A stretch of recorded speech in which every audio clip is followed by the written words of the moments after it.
Okay, iPhone Ultra right here. So here's 6 new features that are coming to this, and I'm not big on foldables. Maybe you could help me out. I think it shares the majority of these with the devices like the Z Fold 7, Motorola Razr Fold design, book style foldable with titanium. Now, here's the biggest thing: the crease free display. I know the Oppo Find N6 had it backwards. They claim theirs is not. See, they don't use the term crease free. I think they use, I can't remember what it is. Maybe it's crease less. But let's be honest, it's still there because I watched a YouTube video. It might not look like the crease is there, especially if you're in a dark room or it's night outside. But if you hold it, I'm talking about the Oppo Find N6, their new foldable. If you hold it under a light, it's still there. It may be 95% gone, but you can still, it's still there technically. Now, I cannot wait to see what this new iPhone Ultra looks like under direct light, because that's how you can tell if there's a crease or not, quite honestly. Yeah, you can rub your finger across it, but if you have a light source like one of these lights and you rotate just like on a phone, if you see the reflection of that and you run it across your display like this, it's supposed to be nice and smooth, no warping. We'll be able to tell with this iPhone Ultra if it's really going to be crease free. Now, look, I'm not getting one of these, but I'll be the first to congratulate them, to applaud them if they can seemingly get rid of this headache, this crease headache that a lot of people don't like. Apparently, it's a real thing. So if it is, I will applaud them, and hopefully Android manufacturers will be able to bring a crease-free display. We shall see. Time will tell. But it's not going to be 9 to 5 Mac lists the 6 greatest features. Now, it's this. They have right here displays a unique size and orientation. That's not necessarily true because, as you know, Samsung is coming out with their wide foldable as well. It's going to be similar dimensions to this iPhone Ultra. It's going to be like a passport style, passport dimension foldable. Um, Look, which should be interesting. I'm kind of interested to see how the cameras do on this iPhone Ultra. Do we know exactly what it's going to have? So it is confirmed, it looks like, a twin of 48 megapixel sensors. You're going to have a 48 megapixel main sensor and a 48 megapixel ultra wide sensor. No telephoto, no periscope lens, but I guess that's the trade off for having a foldable like this. Now, they cannot put a periscope lens on here because it is so incredibly thin. Those periscope sensors are deep. In fact, it's the one that looks like a rectangle. So if you take your phone or whatever phone you have, if you have a periscope sensor on there, it's the one that looks like a tall rectangle. It essentially is the same shape as like a display, kind of like this. It kind of like looks like this under the glass of the sensor. Those are deep. Like, those go way deep. Now, because it has to reflect the light a few times to get to the sensor, which can enable the zoom real far. So that's why this is so thin. They just can't fit a periscope telephoto lens in there, and that's why it just has the main and the ultra wide. But are you really going to be using this to take pictures? I mean, yes, but it's more of a multitasking designed device, quite honestly. Sure, you're going to take pictures. Sure, you're going to FaceTime, but in selfies, I guess. But if you really, really, are the photographer at heart and you take a ton of photos, this might not be the best device for you. Same thing on the Android side. If you're a huge photo taker, probably you're going to want a signature, a Pixel, the Oppo Find X9 Ultra. something like that. Vivo X300. Those are the real camera focused devices, or the iPhone 17 Pro Max. Probably not going to want to be getting one of these. Will it take good photos? I'm sure it will, but uh, it's when you start zooming in where you're probably going to see its capabilities, its limits as far as photos. Let's see. Every year, every year they say, not necessarily no crease, but every year they say, oh, the crease got smaller. Oh, the crease got smaller. I know. I've been waiting for a zero crease display, at least on the Android side, for like years. Now, I'm not a foldable person, but I do buy the flips. I don't think I'm gonna buy one this year. But I know. Every year. I mean, I can even think of even having the Z Flip 3 or 4. They're like, oh, it's the crease is 30% less crease, and then the next year 40% less crease, blah blah blah blah blah. I'm like, the damn thing is still there. You've been seeing 30% less crease for the last 5 years, and it still hasn't gone to 100%. So it's like, what the hell?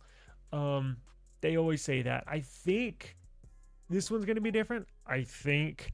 Now, the only reason why I say that is because Apple could have put out a foldable a couple of years ago, but they didn't until they eliminated the crease. From what I understand, that was the number one determining factor of why this iPhone Ultra is being launched right now and not last year or not 2 years ago. Remember, this has been in the making for, from what I understand, the last 5 years. So they've kept it under wraps for a few years. For probably three of those, we've known they were coming out with a foldable 2 years ago. Well, at least their roadmap said that, which means they've been planning on this. They've been making mock-up devices in the R&D team, trying to figure out a hinge. And apparently, it sounds like they got it right. I'll give them the benefit of the doubt. Now, again, I'm not getting one, but I'll watch a review or two. And if the crease is there, or if that light reflection warps a little bit as you're looking at that light, as you're looking at that reflection on the display when it's opened, if there's any little warp in the light, it's not a zero crease display. I'll give them benefit of the doubt, but we'll have to wait and see. Um, yeah, they had major creases, and it didn't necessarily bother me. Of course, using a flip and a fold, they're both foldables, but they are kind of different because on a flip, the crease is horizontal, right? And you essentially just touch it when you're scrolling. You don't touch it when you're typing or anything like that. On a foldable, that's obviously the crease is vertical, and moving stuff around on your screen, moving a window, dragging an app, playing games. I can see where that might be annoying. But for me personally, the crease and the flips that I've had haven't really been a big deal. I know everybody's different. Some people it does bother more than others. But I wonder how that, because again, I've never used a foldable. So I wonder if that would be more annoying if the crease is vertical compared to horizontal. I've never even thought about that until right now, quite honestly. Um, but I get it, and here's the other thing that people don't take into effect or think about. The display is plastic. Essentially, it's plastic, because on a normal phone, it's glass. You can feel the glass. Well, when you use a foldable, it's not really glass. Now, it just feels like you're using a device that has a screen protector on it, like a film screen protector, but it does feel different. It really does. And here's the other downside. It shows smudges and oil from your fingers really bad. So that's something else. Maybe, since this will be Apple's first foldable, maybe, I don't know. Maybe it'll be constructed of a different material. I'm talking about the folding display. Maybe it won't feel so plasticky like how Samsung's does. But that's something I was wondering about. I'll probably go into Best Buy to check it out, quite honestly, whenever it does come out. But I know some people like that, some people don't. Well, I shouldn't say some people like that. I'm gonna say some people put up with it and some people don't. Um, yes, that's a fantastic point with their hinge. Now, their hinge is patented. That's one of the things that creates that crease-free display. Is this new hinge that they have on there? It's liquid metal. So apparently, it's a metal that is not a solid, it's a fluid. Now, I'm sure it's a hard moving fluid, meaning like it doesn't flow as easy as water does, or let's say oil does, but it does move. I think technically it will be considered a fluid, obviously not a solid. It may be more like a paste, like a like thermal paste or something that has metal in it, because what they're doing is when you open up that hinge, it's going to push that liquid metal uh, to the top of where that crease is, and it's going to push that display up. So you don't have that little divot in there, and that liquid metal is supposed to push up the display and even it out on a level plane.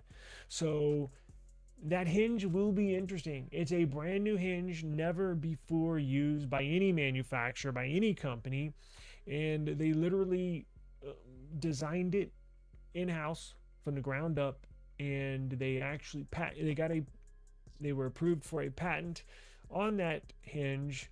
Maybe I reported on it when it came out because it was big news. Everybody knew what they were going to use it for. Um, Maybe 10 months ago, something like that. It will be interesting because that's a major part of the construction of the device that not many people think about, right? Because think about this, just like a hinge on a laptop, how you can, some laptops you can raise it up with one hand, some don't. Do you want it stiffer? Do you want it a little loose? I mean, these are big decisions that people in the R&D department have to take into effect when you're constructing a brand new phone. And that's kind of like I always say, don't, well, y'all do what you want, but me personally, I try not to buy the first generation of a absolute brand new product, a brand new SKU, a brand new model. Typically, you're going to have some road bumps uh, along the lines within that year of launch.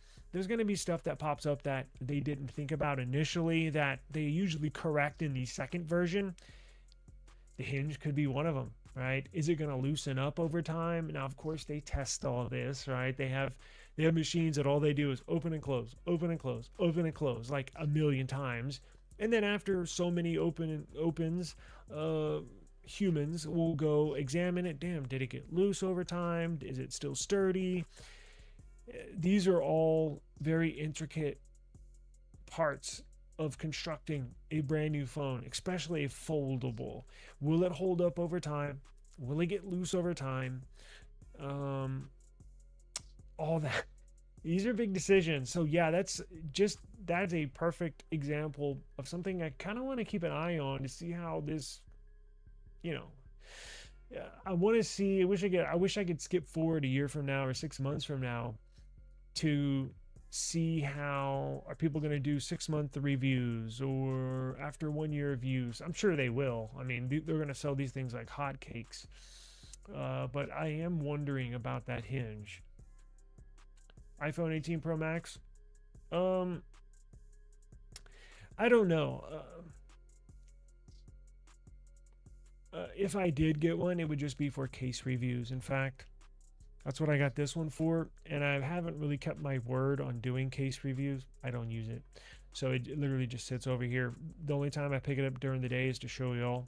I need to be better on doing more case reviews. As you can tell, I haven't picked it up because my alarm is still going off. Look at this from this morning.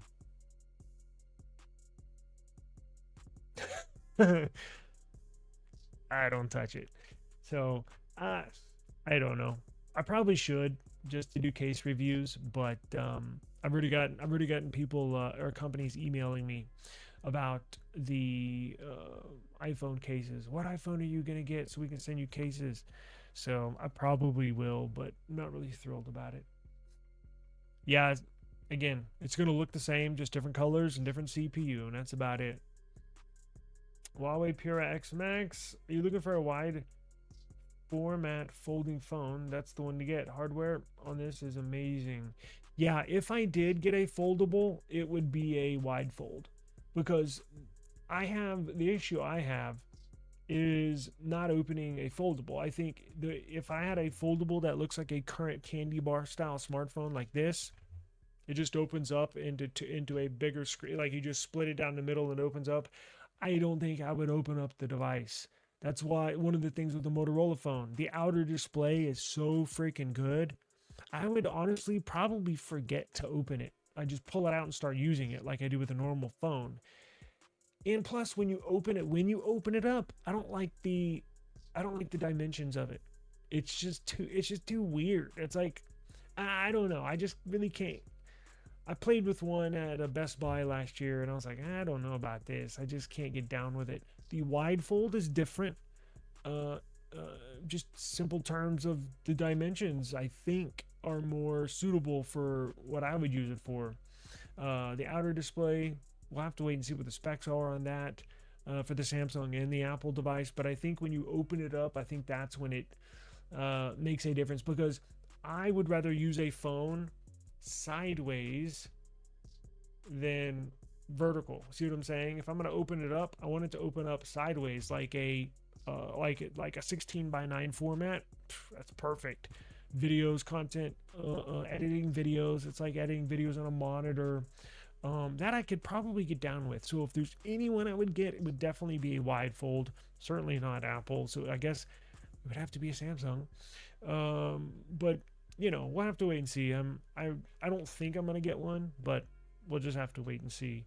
Definitely not getting the iPhone Ultra, but it's gonna be expensive. It's gonna be freaking expensive as hell. I already know that. Congratulations, you bought the phone twice. Yeah, basically. I'll be the first. I'm guilty of that. With a lot of different devices, but um, this should be interesting. Apple's C2 cellular modem. The first one, what did I say? The first generation of anything, whether it's a phone, a modem, a car, you typically have road bumps, speed bumps, hiccups that you're not expecting. Well, the C1 modem, good idea. I see the vision, but we're all waiting for the C2 modem. And it's been so long, I can't even remember what the hiccups or the issues were with the C1 modem. And I think that launched in the iPhone Air. It didn't get, was it millimeter wave? It had to have gotten sub 6. I think that's what it was. It wouldn't support, I think, maybe y'all can correct me. It didn't support millimeter wave, which eliminates some bands, right? Which is not good. If you travel a lot, you're not going to be picking up all the frequencies that your device could pick up. This new C2 modem is supposed to be totally revamped. It's going to support sub 6. It's going to support millimeter wave. It's going to support essentially all frequencies around the world, from what I understand. So it looks like this one should be spot on, and it's going to be processed on a smaller foundation, meaning it should be more efficient on your battery, quite frankly, which is good for everybody, right? The A20 chip that's going to be in here is going to be very strong. Would certainly expect that. I don't think we have leaks, or maybe we do, on benchmark numbers, but regardless of what it is, it's going to be a strong performer. Let's see, Touch ID, the return of Touch ID. No more Face ID. Well, I don't think it's gonna have the dynamic island, and it's certainly not gonna have Face ID. So this will bring back the Touch ID. It's gonna be implemented on the power button, which is common for foldables. I think most of them have the fingerprint scanner on the power button. So should be interesting. Pricing probably going to start out at $2,000 and that's the base model. Now what I really want to know is, what's the upgraded storage version? How much is that going to be? 3? Because these Apple devices, they price guide you. Jesus, they price gouge you When it comes to upgrading storage, it's no secret they do it with every single device they sell. The 1 terabyte model, potentially 2 terabyte model, could be close to 3 grand. I would not doubt that. So, interesting to see how this goes. Screen protectors, they recommend not putting a screen protector on there, quite honestly. Some of the foldables have pre-installed screen protectors, and they recommend you do not put on third-party screen protectors. I know you can go find some on Amazon for like the Moto Razr Fold, and it says do not. It says clearly when you unbox the device, in like the Flip 7 or like the Samsung Galaxy Flip series, it says do not install any aftermarket or third-party screen protectors on this device. Now, this was years ago, and I think it was a Flip 3. I had gotten a device. I don't remember, it was blacklisted or something was wrong with it, and I remember peeling that off. Oh my god, definitely don't do that. it it messes up the display. So I can promise you they're gonna tell you don't add anything to it. So I can almost guarantee you Apple's foldable is gonna say the same thing. So now you can put one on the outside display. Of course, you can put a glass or film on the outside display. Don't touch the inside display. And if you are planning on getting one of these or any other foldable, you absolutely have to get insurance. These things are very fragile, very delicate, and I've quite frankly busted the screen on a few of these without hardly touching it. So you're gonna want to get you're going to want to get insurance on this. It's probably, here's the other thing Apple users are not aware of: insurance for foldables are more expensive than candy bar style phones. It just is. So for a Samsung foldable, it's about $3 more expensive per month for insurance than a typical phone. But they do that because it's more delicate, more fragile. You have a higher chance of needing service on that device due to an issue than compared to a regular phone. So absolutely do not use, even if you buy it used, go find you third-party insurance online and get it and thank me later, because you're going to be kicking yourself if something happens. Because I've dropped mine on not even hard floors, regular laminate flooring from about 24 inches, 22 inches. Just knocked it off a side table on laminate flooring, like fake wood flooring. So it's not soft by any means, but it's not tile. Right? It's not a super hard solid, and it busted the screen where any other phone would have survived like nothing. So these are very fragile. Very, very fragile. You imported the Pure X. You like that, right? Pure X. Damn. Yeah, those are nice. I've seen those before. My alarm is still going off. I don't know why. Yeah, that's what it is. iPhone Air. I knew it was one of those, and I was thinking, no, would had to have sub 6 because that's the most common. I was like, yeah, it's got to be missing. At least that's what I was thinking in my head. It's got to be missing millimeter wave. So this new C2 modem is going to support millimeter wave, which is good. Could not get away because they got hammered. They got criticized pretty heavily for that when the C1 modem was launched. I do remember that. I certainly do. Let's see here. I might have to get. What time is it? I probably have to get out of here soon. Is there anything else before we? That is cool, but that's nothing new. iOS 27 lets you create your own iPhone wallpapers. Have y'all seen the new Siri? Apparently, it's implemented in the beta version. I don't have that. I just have regular iOS on mine. Apparently, the Siri is fixed. The AI, now that it's backed and powered by Gemini, the Magic Eraser works perfectly now, like Google Pixel and Samsung's do. Because remember how just a joke their AI was? Now it's seemingly fixed. So I think that is out and available, I believe, on the beta iOS, and it should reach a stable iOS with here in the next month or two, probably. Or they'll probably launch it with these iPhone 18 series. I bet that's what they're going to do. They'll just launch the new Siri with the stable build with these new iPhones. I guarantee you that's what they're going to do. Let's see. Plus, it gives them a few more months to iron everything out now that some people public is starting to use it. I'm going to need to add these wallpapers to my website. I have the stock wallpaper.app that I have all these stock wallpapers from different manufacturers from throughout the years. The link is down below, but I'm going to download these and upload them. Sometimes they're cool, sometimes they're not, but those look all right. They look good on AMOLED displays, like this one right here. Come on now. Oh, I guess, oh, there we go. Well, you can't see it, but I'll download them later.